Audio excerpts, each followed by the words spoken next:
Lord, may the words of my mouth and the meditation of all our hearts be acceptable and pleasing in your sight. O God, our strength and our Redeemer. Amen. Well, I'm going to date myself a little bit here, and I'm looking around the room, and I don't see anybody who's like exactly my age as far as I know. So this may be more what your kids were doing back in the 70s, but let's give it a whirl, huh?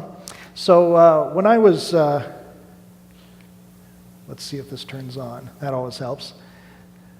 When I was a kid, my brother and I would sit around on Saturday morning and we would watch cartoons, right? People did that back then.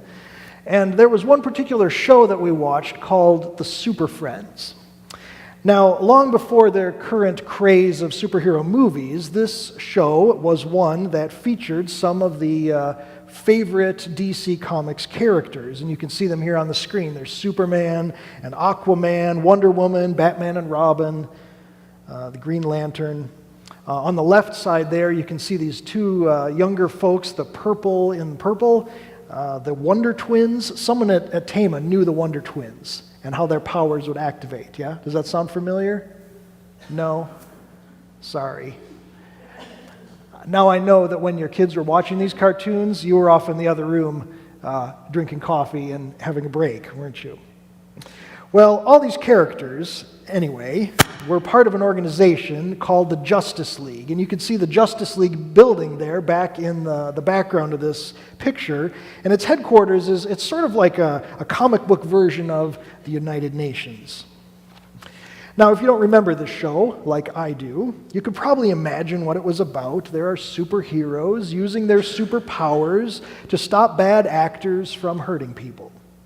Now, their goal is presented in the theme song, which I actually found online this week. And here's what the lyrics go. From the halls of the Justice League come our heroes, and their mission, to fight injustice, to right that which is wrong, and to serve all of humankind. Well, we know that lots of superheroes are getting updates these days, aren't they? So there's lots of these movies out there, and it's true for the Justice League as well. So in 2017, this movie came out, and like most of these other comic book characters, they're updating and doing new versions of them. So I rented this movie this week because sermon preparation is important, and I had to watch it for all of you. Now, why would I do this? Well, I'm thinking about the idea today of justice. What is justice? How can we define it? What are people saying about it in popular culture? As you might expect in a superhero film like this one, there are characters with special powers. There's a bad guy with minions who are trying to take over the world.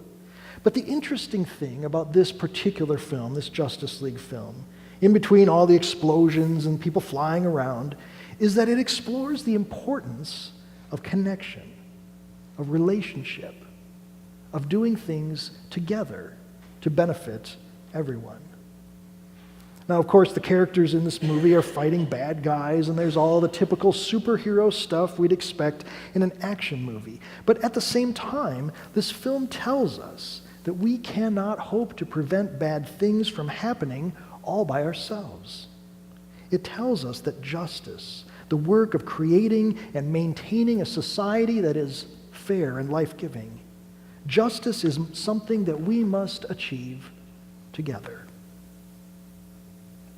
Now, it's true that all these recent superhero films have been seen by millions of people around the globe, but it seems to me that they have a distinctly American spin. It's true in other countries and in other cultures as well, but it's my observation that here in the United States, we especially have a fascination with these kind of heroes. We really like people who feel called to step forward, not for their own benefit, but for the sake of all the people, for the common good. These heroes work to right a wrong, to stop bad things from continuing, and we could list all kinds of American heroes if we wanted to. It seems to me that this is in our national DNA. Now, I was thinking about this, and I was reminded this week of one of the reasons for it. I came across the words of our Declaration of Independence, written way back in 1776 by the Continental Congress. and signed by the delegates at that time. Now, all of us probably know the first line, don't we? You memorized that in school.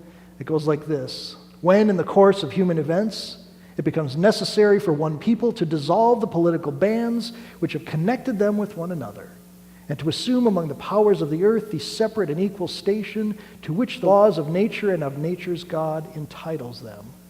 A decent respect to the opinions of mankind requires that they should declare the causes which impel them to separation. So they're saying that no longer will we be part of Great Britain. We're going to go and form our own country. Now they continue, and this is the line that grabbed me here at the end.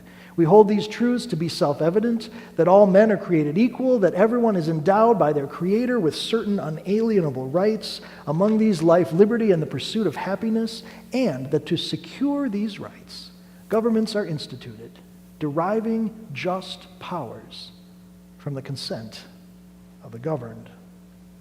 Now, the writers of the Declaration also go on to discuss the actions of King George, and they characterize what he does like this: as a long train of abuses and usurpations. How's that for a line?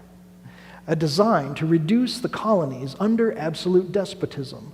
The history of the present King of Great Britain is a history of repeated injuries and usurpations, all having in direct objective the establishment of an absolute tyranny over these states.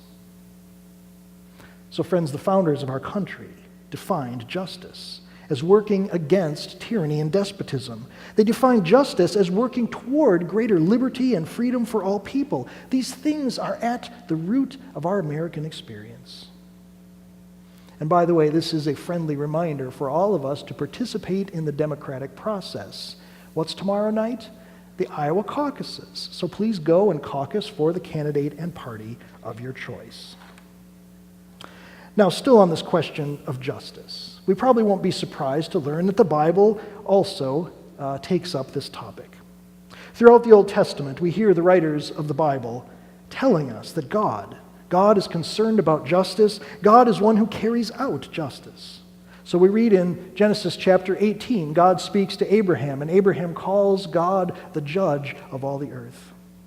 In Psalm 97, God is pictured as the guardian of justice. Psalm 89, we read how we are to act with justice by following God's example, because God's nature is one who is just and righteous. In Deuteronomy 10, we read this. Moses says to the children of Israel, "The Lord your God is a great God, mighty and awesome, who is not partial, who takes no bribe, who executes justice for the orphan and for the widow, who loves the stranger, providing them food and clothing. Therefore you also shall love the stranger, for you were strangers in the land of Egypt. And you shall fear the Lord your God, and him alone shall you worship." So the question of justice, when it comes to God, is rooted in a question of character. Who God is, how God sees right and wrong, how God acts in the world. Now, elsewhere in Deuteronomy, we read how God's laws for the children of the Israel are founded and based on justice. And we find some directions for the people there. Moses says to the people, "You shall appoint judges and officials throughout the tribes, and they shall render just decisions for the people. You must not distort justice. You must not show partiality. You must not accept bribes, for a bribe blinds the eye of the wise and subverts the cause of all who are right. Justice, and only justice, you shall pursue, so that you may live and occupy the land that the Lord your God is giving you." Again, we see the people who are acting as judges in the book of that same name. Now, judges are, in the Hebrew word I put up there, shopetim. That's a fancy word you can impress your friends with. But the idea of the judge in the book of Judges is one who is motivated by God's Spirit, one who acts as God's agent to help settle disputes among neighbors, to preserve liberty for the tribes at that time. Now, one well-known example of judges that we find in chapter 4 is Deborah, who sits under a palm tree. And Deborah is one who leads Israel. People would come to her sitting under the palm of Deborah for her judgment. Now, the point of all these examples which the writers of the Bible make very clear, is that God cares about justice. And because of this, all people ought to care also. Through God's example, the Bible teaches us that all people can participate in justice. In fact, all people are required to participate in creating justice in their community if they want to be part of the blessings of God. Well, so far today, I'm talking about this concept of justice in general terms. It's an idea that appears in popular culture. It's a value we hold dear as Americans, and it is something we see in the Bible. God is for justice. God establishes rules for Israel and appoints judges to carry them out. At the same time, the Bible writers appeal to each person to seek out just living in their daily lives. This is what being a person of faith is all about. Now, what we need to do is connect all this general talk to the specifics that Jesus gives us in Matthew chapter 5, our lesson today. So let's set the stage. Our lesson is a part of a larger section in Matthew, one that I mentioned last week. There are 5 large speeches or teaching blocks that Matthew includes of Jesus' words in the gospel. This is the first one. Sometimes we call it the Sermon on the Mount. That's how our reading began. Jesus called his disciples up on the mountain, and they all sat down around him, and he began to teach by saying these words. Now, what is Jesus saying? Well, he is reading the Bible and interpreting it and telling people what it means for them today. Isn't that what we do in church? We're doing the same thing as Jesus taught us to do all these years later. Now, Jesus is also announcing the kingdom of heaven. He says God is here with us right here and right now, and it's going to change our lives for the good. And he also challenges his hearers by intensifying commitment to the laws of Moses. We'll see more about that in the next couple weeks. Now, within this larger Sermon on the Mount, chapters 5 through 7, is these first few verses. We call them the Beatitudes. Is that a word you say every day? I hardly ever use that word. It's just a churchy word, isn't it? Well, where does it come from? It is a Latin word that's like the word beautiful. It means blessed or happy or well off. And we use this term to describe these verses in our lesson because they all start out by saying, blessed are those who. Now, there's a typo there. There's actually 8 declarations that Jesus makes, not 9. Sorry about that.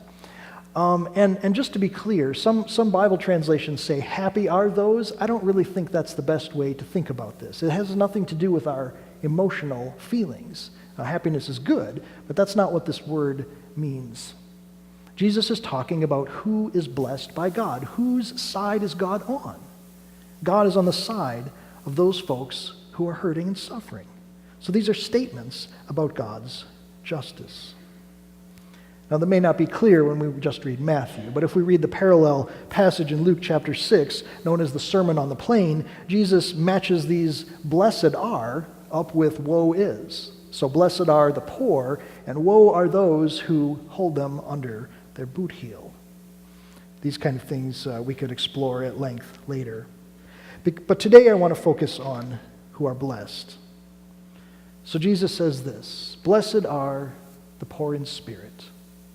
Blessed are those who mourn. Blessed are the meek, those who hunger and thirst for righteousness, the merciful, the pure in heart, peacemakers, those who are persecuted for living a righteous life of faith. Now, that may sound like us in some ways. May sound like someone you know. I want you to know that with each of these declarations, Jesus makes sure to point out that God is at work to help, to comfort, to strengthen, to stand beside each person who is experiencing these things. This is what Jesus has come to teach and to tell them. This is what he has come to show them as he demonstrates that the kingdom of heaven is here among them, just as it is here among us today. Now, for the next several weeks, as I mentioned, we're going to be learning about this idea of the kingdom of heaven that Jesus teaches in the Sermon on the Mount.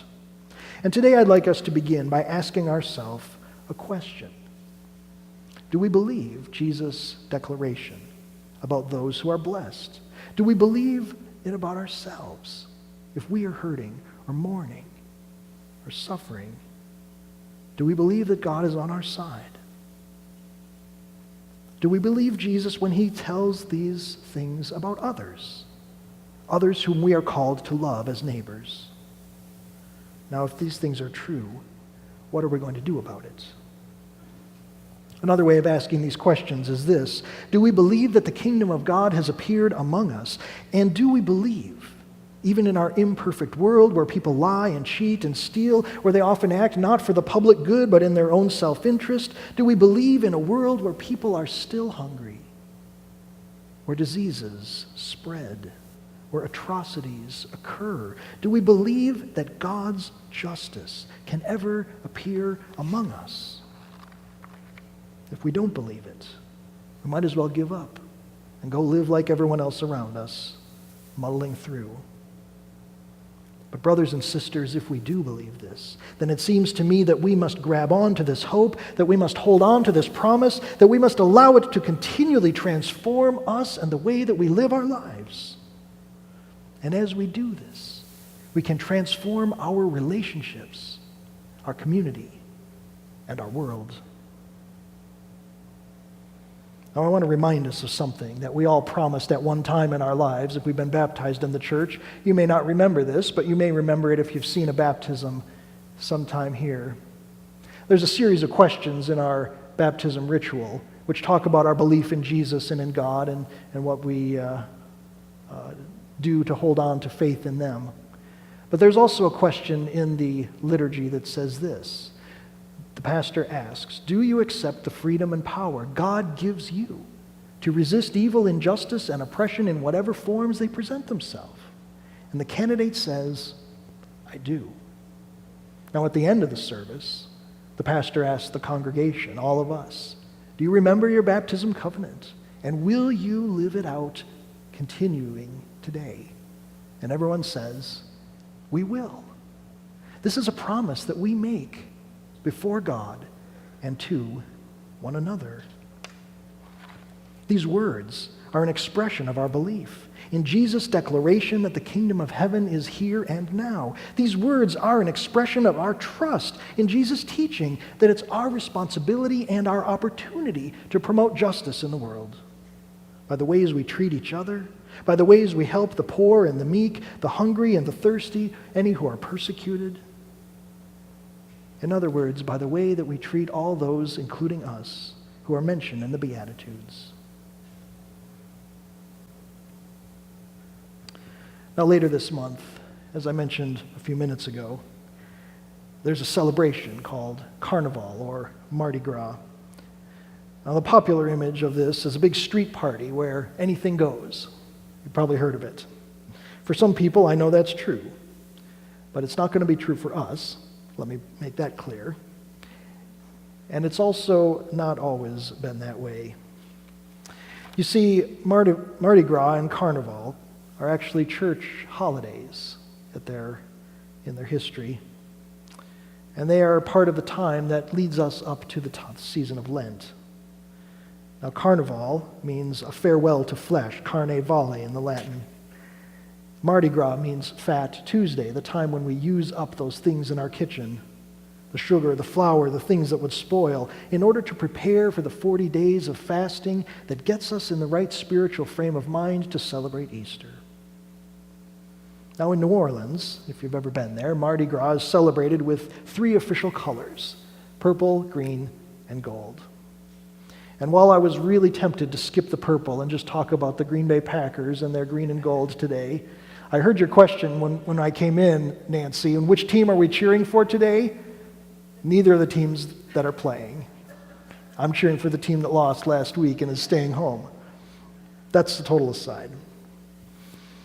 Now, Mardi Gras, when we talk about these 3 colors, at least since the 1870s, the folks in New Orleans have said that we have 3 things that we are promoting, 3 things that we are declaring as our values.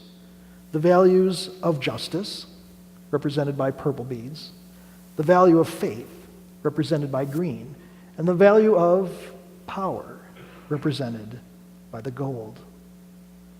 Now, we know these aren't only values held by Christians, but it seems to me that our faith and what Jesus teaches us about God's kingdom, our faith has something important to say about each of these things, and that's what we're going to be looking at over these next few weeks. So what we're going to do is this.